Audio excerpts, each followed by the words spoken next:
Hola, pues seguimos con las preguntas. Ahora vamos con Ana Paulina Navarrete.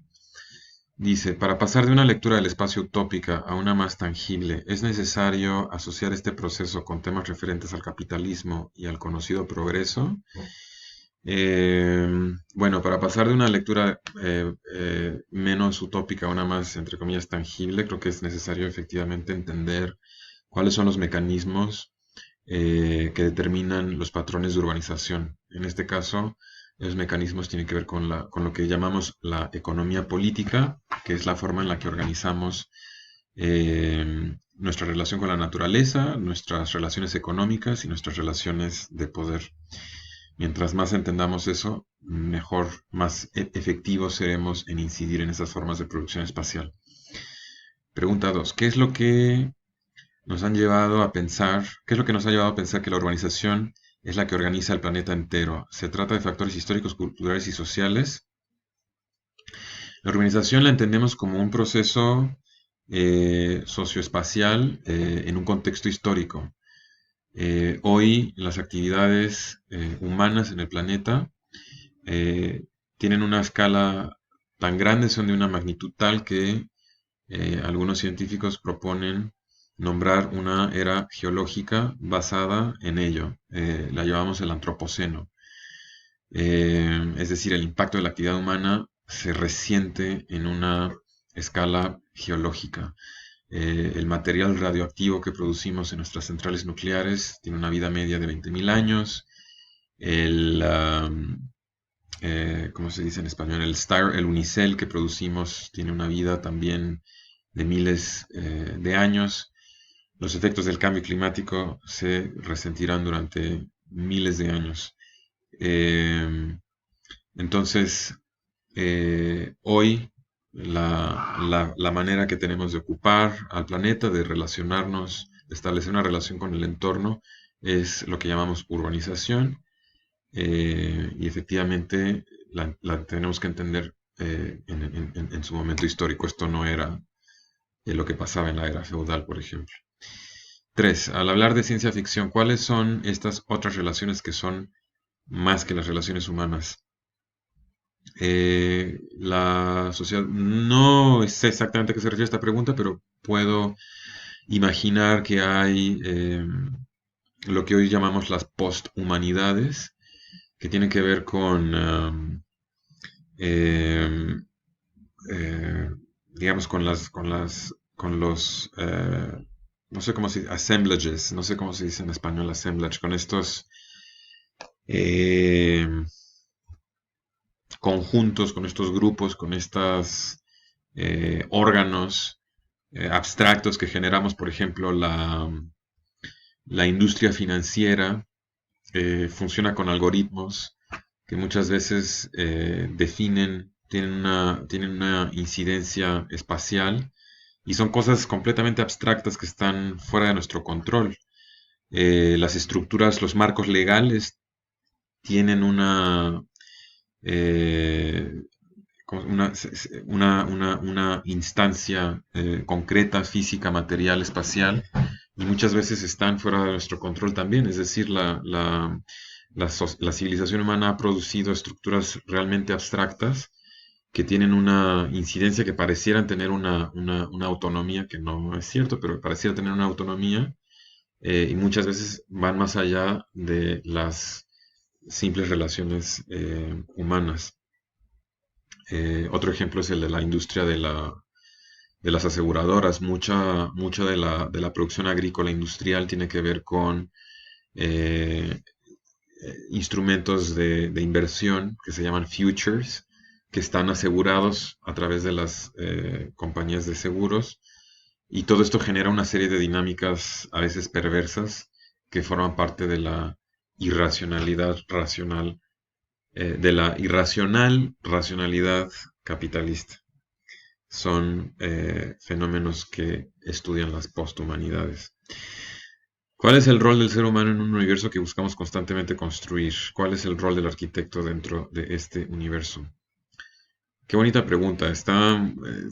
Me quedan 10 minutos para contestar todas.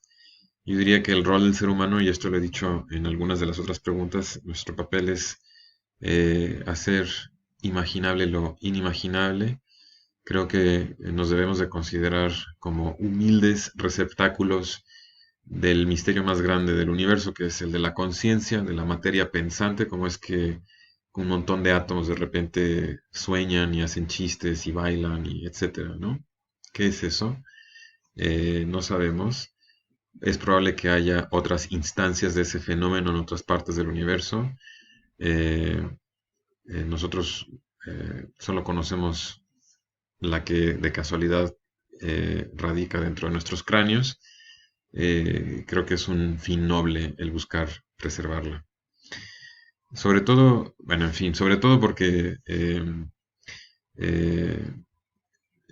sabemos que el universo tiene 5 etapas. Vivimos en la segunda etapa, la etapa estelífera, la etapa de formación estelar, eh, que se estima tendrá una duración de 100.000 billones de años. Y el universo tiene la edad de 14 billones de años. Entonces 14 contra 100.000 pues significa que vivimos al principio del universo. Entonces es una gran responsabilidad, creo, la que podemos considerar que tenemos. ¿En qué momento un proyecto urbano o arquitectónico es considerado dentro de una utopía? ¿Cuándo empieza a serlo y cuándo deja de serlo? Pues yo creo que la utopía es por definición inalcanzable, entonces no creo que haya un proyecto urbano o arquitectónico que sea cabalmente utópico si está construido. Eh, Como dicen por ahí, la utopía no es la meta, sino el camino, el trayecto. No es un punto al que llegamos, sino una dirección en la que andamos. ¿En qué momento un proyecto... Ah, ya, perdón. Si al hablar de lo urbano estamos hablando de un proceso dinámico y cambiante, ¿cómo debería de ser este abordado? Pues de esa manera, con herramientas que nos permitan entender esa apertura, esa indefinición, esa incertidumbre, ese cambio constante, no como una composición cerrada, sino como un proceso abierto. Cuando el espacio público se contrapone con medidas políticas y sociales, ¿cómo es que deberíamos de habitar estos territorios? No sé, no entiendo muy bien la pregunta. Cuando el espacio público se contrapone con medidas políticas y sociales, ¿cómo habitar estos territorios? No sé muy bien. Creo que pensaría en la noción del derecho a la ciudad de Lefebvre. Cuando Lefebvre habla del derecho a la ciudad, eh, eh, es el derecho a ser partícipes en el proceso de hacer ciudad, y entender que al hacer ciudad, la ciudad nos hace de vuelta a nosotros. Entonces, el derecho a la ciudad es el derecho eventualmente eh, a nosotros, a hacernos nosotros mismos. Eh, y creo que cuando hablamos de nosotros, debemos de incluir a los que no tienen voz. Debemos de ampliar la esfera de lo político para incluir a aquellos que no tienen voz para representarse a sí mismos. Cuando el espacio público es bla, bla, bla. Ok, ¿cómo se logra rebasar el ámbito teórico del pensamiento para lograr aterrizarlo a algo físico? ¿Es necesario hacer este paso? ¿Cómo se logra rebasar el ámbito teórico del pensamiento?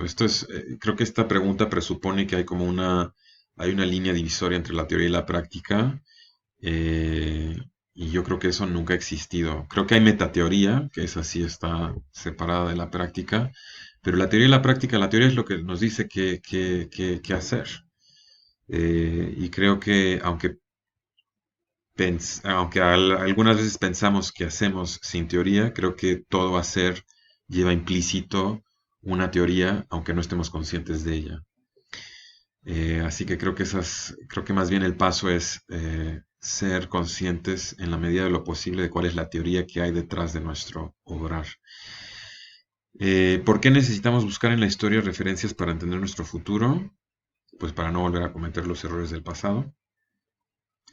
¿Qué línea de pensamiento se sigue al escribir sobre ciencia ficción? Pues las mismas líneas que sigue cualquier otro género de producción cultural. En todo caso, creo que la ciencia ficción se da la libertad de especular sobre cómo podrían ser las cosas si cambiáramos algo. Y en ese sentido la ciencia ficción va muy de la mano de la teoría crítica. La teoría crítica se pregunta cómo podrían ser las cosas de una manera diferente. Eh, También el diseño, por definición, se pregunta cómo podría ser esta realidad de una manera diferente. Si nosotros estamos satisfechos con el status quo, entonces no tenemos nada que hacer como arquitectos. El proyecto siempre surge de una noción de que se pueden hacer las cosas de una manera diferente. ¿Qué línea de pensamiento se sigue al escribir sobre la ciencia ficción? Es importante conocer la historia. ¿Se tiene que sugerir acerca del futuro? Sí, siempre, como también lo hace la arquitectura y la teoría crítica. Bueno, pues también buenas preguntas. Muchas gracias, Ana Paulina. Seguimos.